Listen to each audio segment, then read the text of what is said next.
सोच बदलो सोच बदलो देश बदलेगा देश बदलेगा ಯಾವಾಗ್ಲೂ ಪ್ರಾಫಿಟ್ ಆಗ್ಬೇಕಾ ಲಾಸ್ ಆಗ್ಲೇಬಾರ್ದು ಒಂದ್ ಬಿಸ್ನೆಸ್ ಬ್ರೇಕ್ ಇವನ್ ಆಗಕ್ಕೇನೆ 3 ವರ್ಷ ತಗೊಳುತ್ತೆ ಪೇಷನ್ಸ್ಗೆ ಏನು ಅರ್ಥನೇ ಇಲ್ಲ ಸೋಚ್ ಬದಲು ಯಾಕೆ ಯಾವಾಗ್ಲೂ ಸಕ್ಸಸ್ ಆಗ್ಬೇಕಾ ಫೇಲಿಯರ್ ಆಗ್ಲೇಬಾರ್ದಾ ನೋಡಿ failure is the stepping stone for success ತಿಳ್ಕೋಬೇಕು ನೀವು ಓಹೋ ಆ ಕಲ್ಲೆಲ್ಲ ಯಾರಿಗ್ರಿ ಬೇಕೋ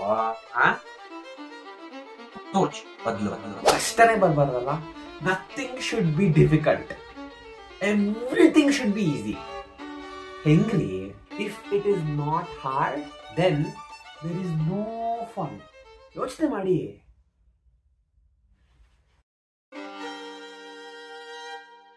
सोच बदलो देश बदलेगा